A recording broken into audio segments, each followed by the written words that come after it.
5 and welcome into a Thursday edition of the Carolina Journal News Hour. News Talk 1110 99.3 WBT. I'm Nick Craig. Good morning to you. Obviously, the huge national news unfolding over the last 15 hours or so.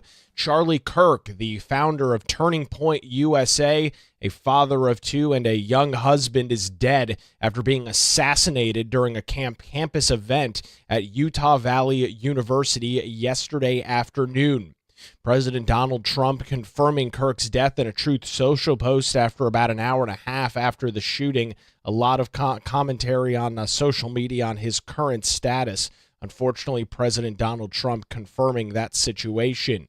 Kirk died after he was taken to a hospital in critical condition after being shot at that event in Utah, according to law enforcement videos. Video posted from the event appears to show Kirk being shot as he spoke to a crowd from under a white pop-up tent after the shot. As you can imagine, the large crowd, more than 2,000 people estimated, dispersed, with onlookers shouting "run" and students hitting the ground and running for their life. This morning, a manhunt remains ongoing for the assassination suspect. The FBI previously noting that they had a suspect in custody, but later announcing in a release that was not the case. FBI Director Kash Patel saying, quote, "The subject in custody has been released after an interrogation by law enforcement. Our investigation continues, and we will continue to release information in the interest of transparency." Campus police on Wednesday afternoon asked students to call a hotline and be escorted off public transportation, as the college campus there is one of the state's largest public universities in Utah with more than 44,000 students.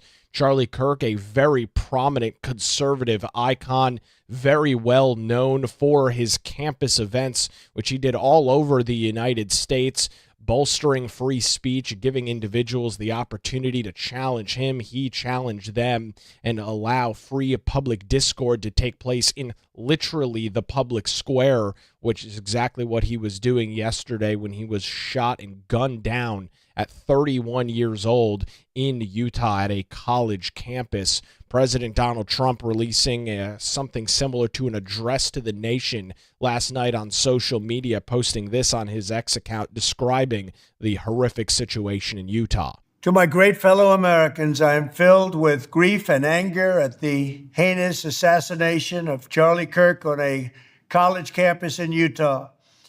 Charlie inspired millions, and tonight all who knew him and loved him are united in shock and horror. Charlie was a patriot who devoted his life to the cause of open debate and the country that he loved so much, the United States of America. He fought for liberty, democracy, justice, and the American people. He's a martyr for truth and freedom, and there's never been anyone who was so respected by youth. Charlie was also a man of deep, deep faith, and we take comfort in the knowledge that he is now at peace with God in heaven. Our prayers are with his wife, Erica, the two young, beloved children, and his entire family, who he loved more than anything in the world. We ask God to watch over them in this terrible hour of heartache and pain. This is a dark moment for America. Charlie Kirk traveled the nation, joyfully engaging with everyone interested in good faith debate. His mission was to bring young people into the political process, which he did better than anybody ever, to share his love of country and to spread the simple words of common sense. On campuses nationwide, he championed his ideas with courage, logic, humor, and grace. It's a long past time for all Americans and the media to confront the fact that violence and murder are the tragic consequence of demonizing those with whom you disagree day after day, year after year, in the most hateful and despicable way possible. For years, those on the radical left have compared wonderful Americans like Charlie to Nazis and the world's worst mass murderers and criminals. This kind of rhetoric is directly responsible for the terrorism that we're seeing in our country today and it must stop right now. My administration will find each and every one of those who contributed to this atrocity and to other political violence, including the organizations that fund it and support it, as well as those who go after our judges, law enforcement officials, and everyone else who brings order to our country. President Donald Trump commenting on the assassination of Charlie Kirk from the Oval Office posted on his social media last night. Other reaction coming in across North Carolina this morning. Governor Josh Stein immediately commenting on the situation, saying, quote, "My heart is heavy with sadness from the senseless murder that took place in Utah with Charlie Kirk." That reaction coming in from Democrat Governor Josh Stein. Some other commentary coming in, including former Governor Roy Cooper saying, quote, "I am praying for Charlie Kirk's family and loved ones. Violence must have no place in our community, and we should all remember our common humanity." The governor following up by saying, "Violence is unacceptable. I strongly condemn the attack on Charlie Kirk and political violence in all forms." Our two United States senators also jumping in on this as well. U.S. Senator Ted Budd posting on social media yesterday afternoon, quote, "Charlie Kirk challenged people to think differently and defend their beliefs. He was met with violence. This is the ugly face of the left's moral collapse, normalizing hate, applauding chaos, and fueled by a media that profits off despair. Political violence has no place in America. May God grant eternal rest and reward to Charlie, and may God provide grace and comfort to his wife and two children as they deal with this unimaginable grief." Our other U.S. Senator and Tom Tillis also commented in on this as well, putting a short statement on his social media yesterday afternoon as well, saying, quote, "Praying for Charlie Kirk. Political violence has no place in our society."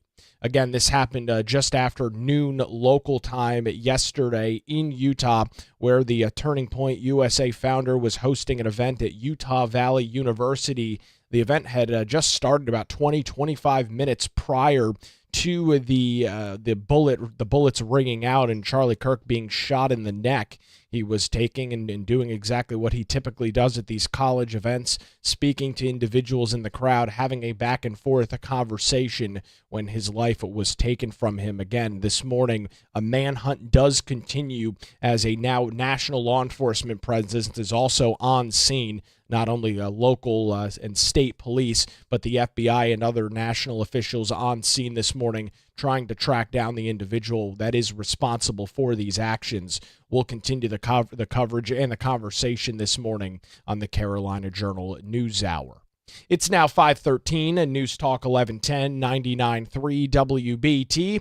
We will get a look at traffic on your early Thursday morning commute with Boomer Von Cannon. Hey, thank you, Nick.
It's 5:20. Welcome back to the Carolina Journal News Hour. News Talk 1110 99.3 WBT. One of the other major stories that, of course, we have been following throughout the week, a big national news up until yesterday afternoon, was the brutal murder of Iryna Zarutska on a Charlotte light rail back on August the 22nd.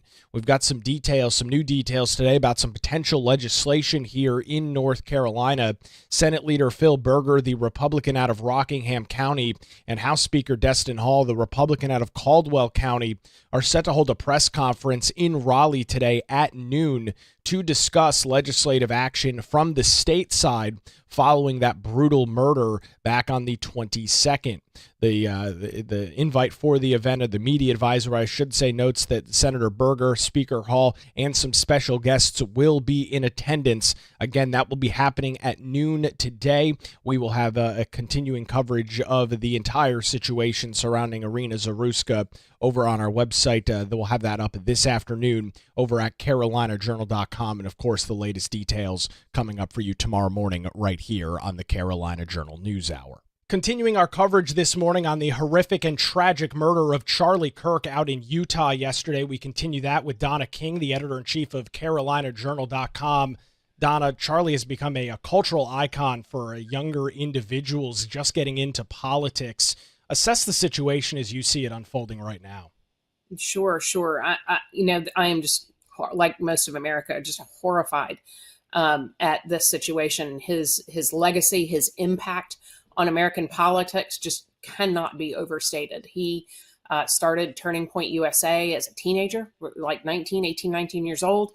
It has grown to be such a powerful force in American politics. The last 2-3 election cycles were fundamentally changed and shifted because of the influence of Charlie Kirk. And it's not because he's a bully or he would shout or any of those things. He truly was a happy, faithful, true believer kind of person who saw the degradation of critical thinking on America's college campuses and went into the town square, went in onto the grass, visited universities, debated, discussed, prayed, listened to students from all walks of life on America's college campuses. He did things that for generations, politicians, people who were in the political space, whether they were candidates or consultants or lobbyists or whatever, just weren't willing to do, maybe even didn't think to do. He took that message to America's college campuses, and we saw the impact of that in the last 2 election cycles. And what went on in Utah Wednesday is he came out around 12 o'clock, and the very first question was about his faith. And he told the crowd that he believed that his savior was Jesus Christ. And he was very quick to say, I know I'm in Utah and I am not here to denigrate the Church of Latter-day Saints, which, of course, being Utah, a lot of folks were members of that church. And he wanted to speak openly about his own faith and encourage others to be on a faith journey. And not 15 minutes later, this attack happened, which is, I say it's safe to call it, political violence at this point. But his influence, even in my own family with my teenagers, he was tremendously influential in opening up their aperture of what they are aware of in American politics, when to question what your government does and how to question it, how to make sure your voice is heard in a positive way. And he modeled that for them, and I'm forever grateful. Well, and it's interesting you bring up this concept of speaking out in the public square and questioning things. Donna, it's no surprise and it's no secret. There's been reports on it for the better part of 5-10 years now about conservative speech on college campuses, primarily where Charlie Kirk and Turning Point USA went and toured, where conservatives felt like they couldn't speak up. They were afraid that they'd get a failing grade, that they would be singled out by their professors, singled out by the administration. Charlie Kirk, I would imagine, probably gave a lot of young conservatives, or not even conservatives, but young folks trying to figure out their political path in life, the courage and the motivation to maybe allow their thoughts to be heard in a place where maybe it wasn't such a great thing for them to be able to do that. I mean, I think that's exactly what his legacy is. And what an impact for one human being in this country to be able to say that they did that, to be able to step forward and look around and say, I gave top cover to those kids who weren't heard on America's campuses, who had to pretend to believe, to pretend to toe the line and not ask the tough questions, not exercise the critical thinking that their parents and that their, perhaps high school teachers taught them to do. They had to walk into campus and toe the line, and he gave them permission not to. He gave them permission to ask the hard questions and to show up in the town square with him. One of the things that we're hearing from witnesses yesterday is that the vast majority, 99% of the folks who were there because they love him and they were there to support him and to be excited to see him. He's a celebrity in conservative politics, certainly, particularly among young people. So when people would come out to see him, it wasn't to argue with him. It was because they admired him. Certainly, there were those who wanted to show up and be the one at the microphone to argue with Charlie Kirk. That was like a real badge of honor, I think, on college campuses. We saw it. He was here about this time last year at East Carolina, and you couldn't get near the place. The line was all the way through campus to try and get in to see him and hear him. He had a brainwash tour, and now he was doing this. He continually did this prove me wrong, where people could come up and challenge and he could debate on just about anything. And now he was doing America's comeback tour because he saw this groundswell of young people who were, politically engaged and registering to vote and asking the tough questions and taking in information, not just, following a party line because they thought that that's what they were supposed to be doing. So this is a really interesting impact that he has. And he had far more supporters than he had detractors. Donna, let's zoom this out a little bit. You mentioned earlier, and that's what I'm sure is going through most people's minds this morning, the continued ratcheting pressure that is building in the political sphere, political violence over the last 12 months, of course, the assassination attempt on now current President Donald Trump's life. You got a couple of lawmakers gunned down in Minnesota. Now the Charlie Kirk situation. There's been a lot of these examples over the last year or so, Don. It's a very concerning trend. It's extremely concerning, especially for, folks who are speaking out and don't feel safe doing so. And that's the question. Do you tell your child to sit down and be quiet because you're concerned for their safety? This is a bad example. He went out into the town square. He prayed with people. He talked openly. He laughed. He enjoyed, being with young people and sharing information and hearing from them. And this is what happens. It is a terrifying trend in the United States at this time, and I don't know where it's going. It feels like we are right on the edge of something, and it could be that people on the fringe, on the far left of society, are spending way too much time by themselves and ruminating on social media and vilifying people they disagree with. I'm concerned for the future, certainly.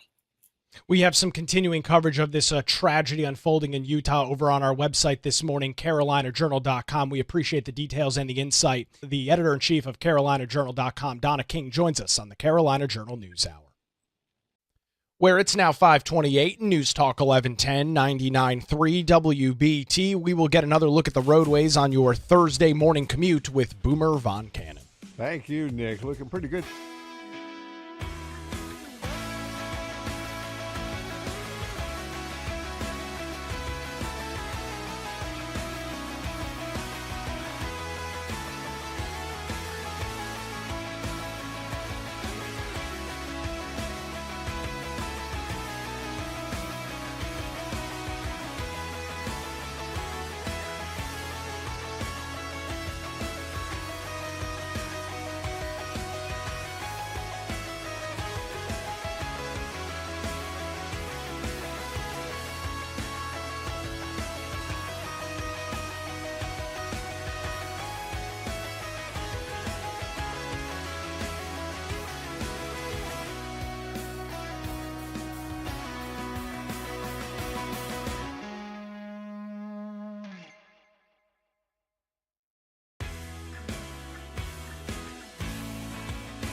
It's 5:35. Welcome back to the Carolina Journal News Hour. News Talk 1110, 99.3 WBT. A tough morning across the board on the Carolina Journal News Hour and across the nation as Americans today are also marking the 24th year since September the 11th, 2001, the 9/11 terror attacks that happened 24 years ago today.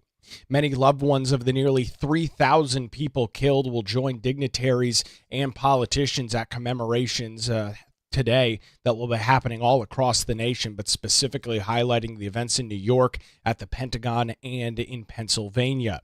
At Ground Zero in Manhattan, the names of the attack victims will be read aloud as they are each and every year by family and loved ones in a ceremony that will be attended by Vice President J.D. Vance and his wife. Moments of silence will mark the exact times when hijacked planes struck the World Trade Center's iconic Twin Towers, as well as when the skyscrapers crumbled to the ground. At the Pentagon in Virginia, the 184 service members and civilians killed when hijackers steered a jetliner into the headquarters of the U.S. military will be honored. President Donald Trump and First Lady Melania Trump are set to attend that service before heading to the Bronx for a baseball game between the New York Yankees and Detroit Tigers, where President Donald Trump will be in attendance later on today. And in a rural field near Shanksville, Pennsylvania, a similar ceremony marked by moments of silence and reading of the names and laying of wreaths will honor the victims of Flight 93, the hijacked plane that crashed after crew members and passengers stormed the cockpit trying to take control of that airliner that was undoubtedly set its sight on creating more devastation and destruction back in 2001. That service is set to be attended by Veterans Affairs Secretary Doug Collins. In all, the attacks by al-Qaeda militants killed 2,977 people, including many financial workers at the World Trade Center in New York City, as well as first responders, firefighters, police officers, and EMS officials who rushed into burning, crumbling buildings, trying to save as many lives as possible. That anniversary does continue to take place again throughout the day today. Many ceremonies happening all across the United States. Hard to argue the most impactful one will be in New York City, where they will read the names of every single victim as America marks 24 years since the devastating terror attacks on September the 11th, 2001.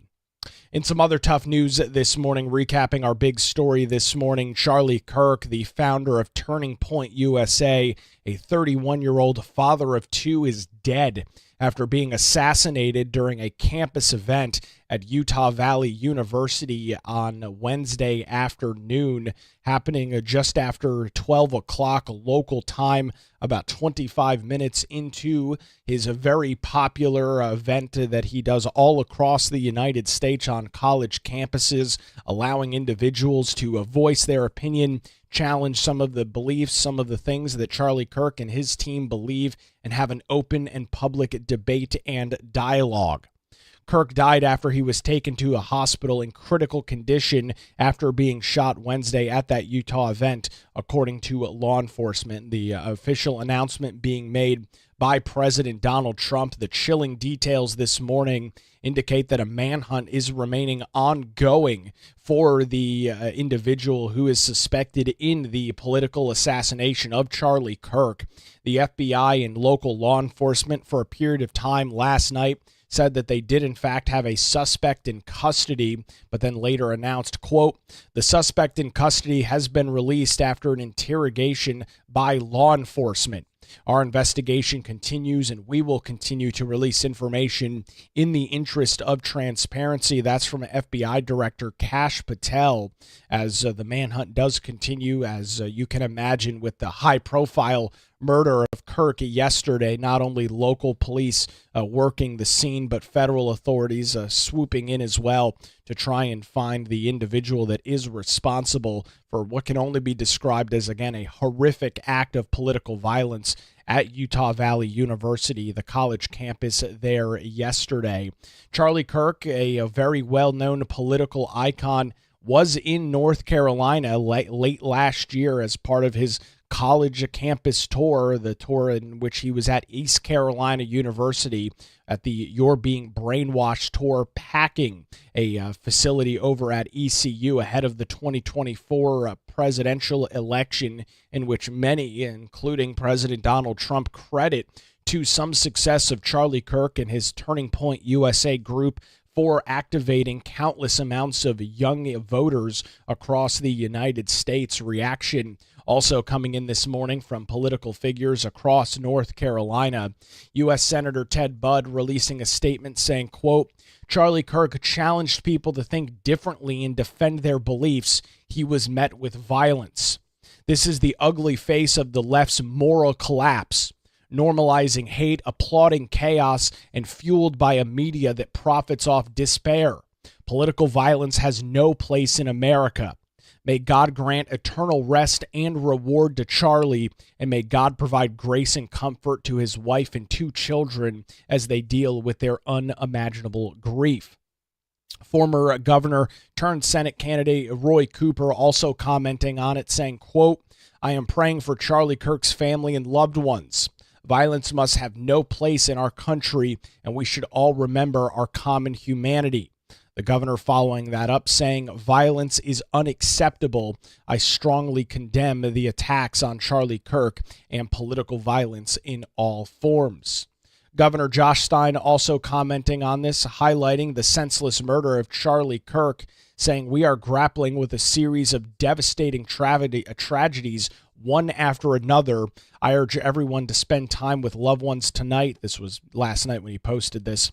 Hold them close and then come back tomorrow ready to fight for the soul of the nation. We will not give up on America. I will note some odd word choice there from Democrat Governor Josh Stein talking about fighting for the soul of our nation. And this governor getting some pretty negative response to that post on social media yesterday due to his choice of words. Not exactly sure why he would choose to put that in his statement. However, he did so and tweeted out from the official @NC Governor account on X.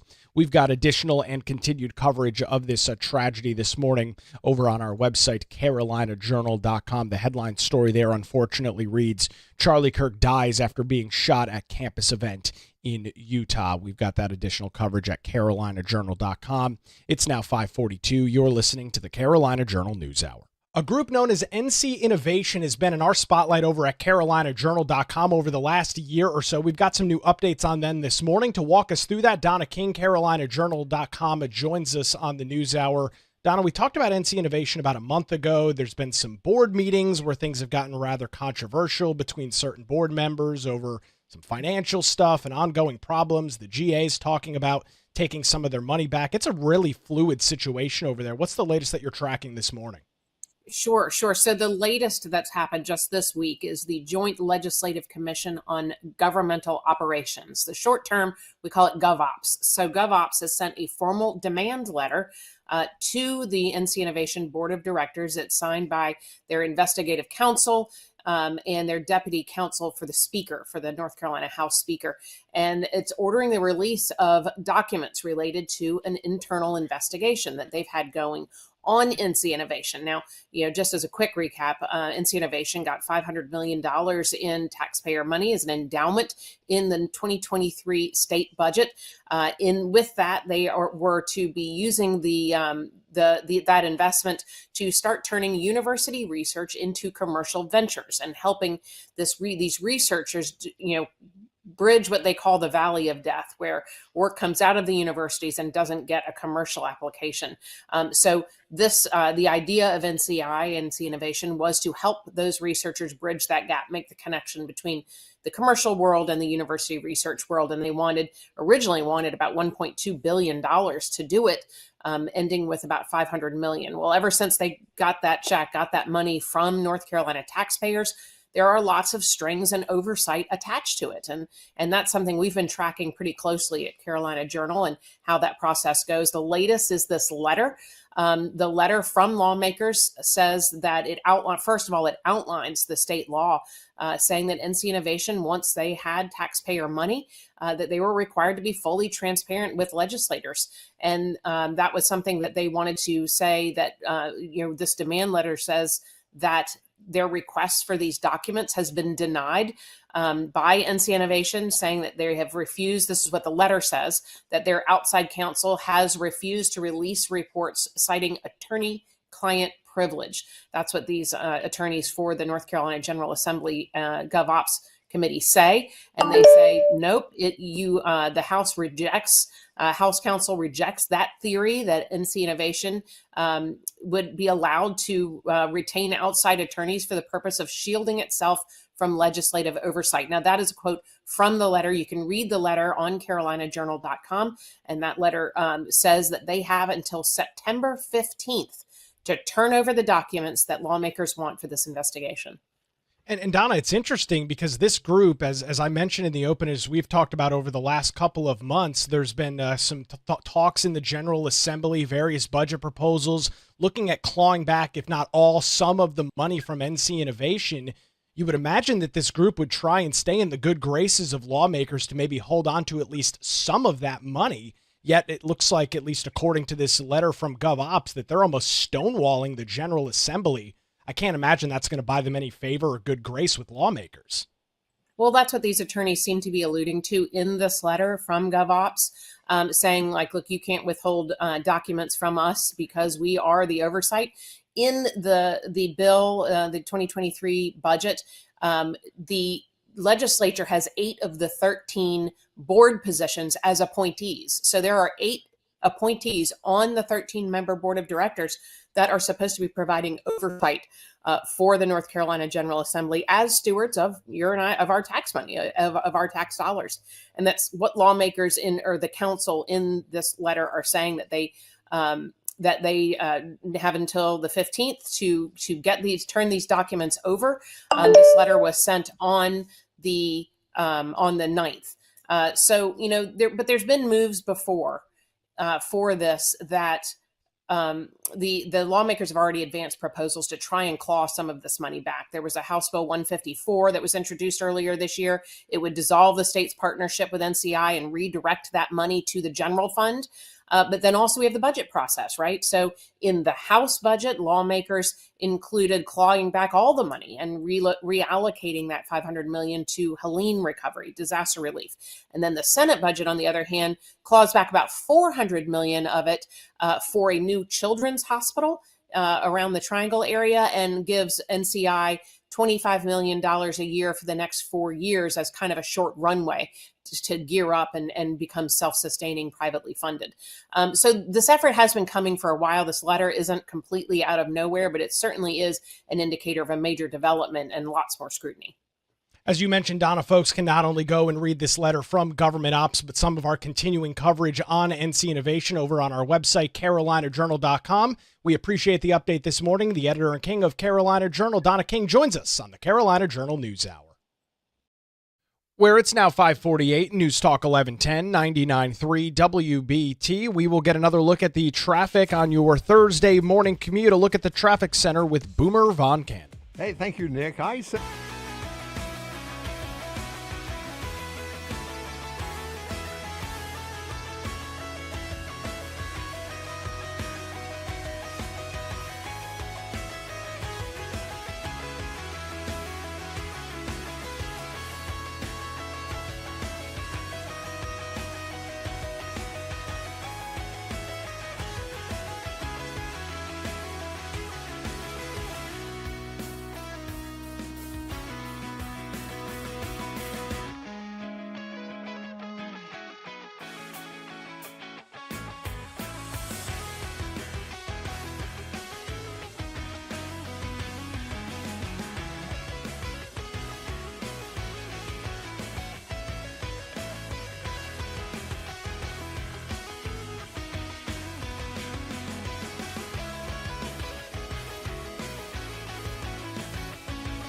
It's 5:54. Welcome back to the Carolina Journal News Hour. News Talk 1110, 99.3 WBT. It has been a very busy and sad week here on the Carolina Journal News Hour.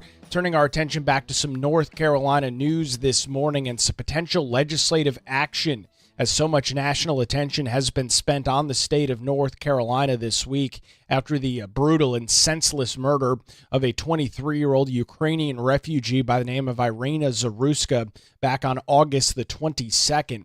Senate Leader Phil Berger, the Republican out of Rockingham County, and House Speaker Destin Hall, the Republican out of Caldwell County, are set to hold a special press conference at noon today in Raleigh at the North Carolina General Assembly to discuss legislation actions following that brutal murder on a Charlotte light rail car back on the 22nd of August. The media advisory indicates that Berger and Hall will both be there, and it does note some other guests as well, but it just says special guests. Not immediately clear who is going to be there. However, it is happening at noon today in Raleigh. We will be running and watching the details on that. We'll have the breaking news coverage as it is relevant over on our website, carolinajournal.com, and of course have any audio, video, and news for you coming up tomorrow morning right here on the Carolina Journal News Hour. Well, a manhunt does continue in Utah this morning as we recap our big breaking news story. Conservative activist and political icon Charlie Kirk murdered, assassinated in front of more than 3,000 people at a college campus known as Utah Valley University yesterday afternoon, as his group, Turning Point USA, was doing what they do best: go to college campuses across the nation, challenge individuals on their beliefs, and allow open discourse and dialogue to take place.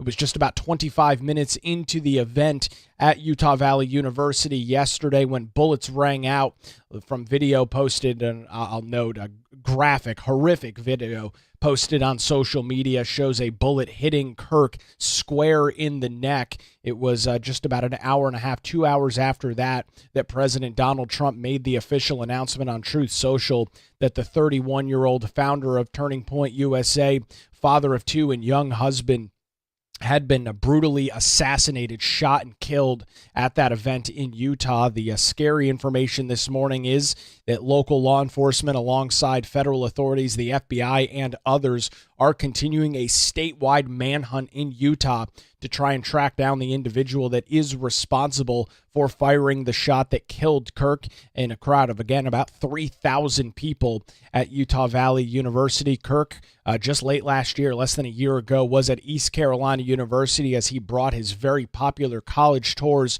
all over the United States. We've got some additional coverage of that, including some reaction from lawmakers across the state of North Carolina over on our website this morning, carolinajournal.com. It has been a very busy and sad news week. You can keep up to date with all of our coverage, again, over on our website, carolinajournal.com. That's going to do it for a Thursday edition of the Carolina Journal News Hour. WBT News is next, followed by Good Morning BT. We're back with you tomorrow morning, 5 to 6, right here on News Talk 1110 and 99.3 WBT.